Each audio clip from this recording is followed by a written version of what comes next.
やっほやっほ、イヤホン買ってるかい？ふぐみかんのイヤホンレビューの時間だよ。今回紹介するのは、ナイス HCK のケーブル、パープル SE、古川堂採用の無酸素銅ケーブルだ。取り回しは良好、ケーブルの終端などのメッキも綺麗。最近は本当にケーブルの品質全体が上がってる気がするけど、HCK は特に安定してるな。8芯ではあるんだけど、少し細めの洗剤で、随分前に取り扱った、ナイス HKC ゴルデンファルなども、古川堂ケーブルだったんだけど、そちらとは編み方、線の太さなどが違うので期待したいところ。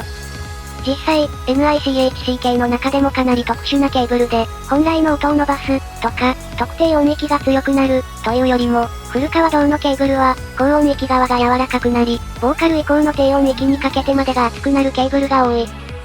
実際、このパープル SE と同様、古川堂を採用した NICHECK ゴルデンフォールは、高音域が柔らかくなり、全体に聞きやすく、温かみのある音になるケーブルだった。このパープル SE も高音域側が全体に厚みのある音になり、鋭さが影を潜める、と見せかけて、パープル SE は、かなり特殊な音の変化をする。高音域全体は一見柔らかいんだけど、一部のピークが完全に残る、という不思議なバランスになるんだ。なので、一般的で、何本も持っているとはかどる、というケーブルではないんだけど、このケーブルではないバランスというのも存在する。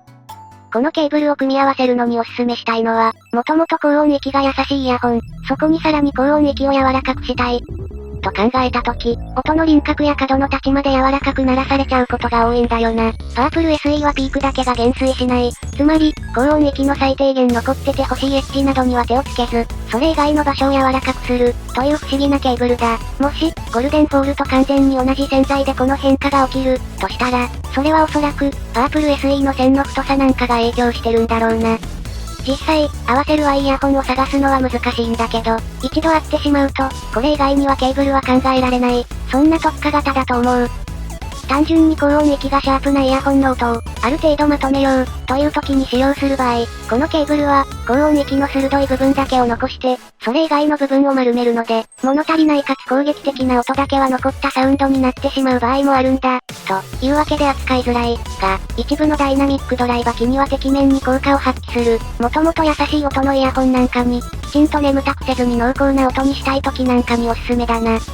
ただ、かなり上級者向けなケーブルでもある。個人的には、HCK のケーブルなら、C24 にあたりからスタートするのがおすすめだ。また、単純に音を太くしたいなら、GCT4。その他にも、HCK だけでも非常にケーブルのラインナップは多い。一方で、パープル SE のような音の変化をもたらすケーブルは、他にない。もし、このケーブルの評価を聞いて、可能性を感じたら、トライしてみるのも、また趣味の範囲が広がるんじゃないかな。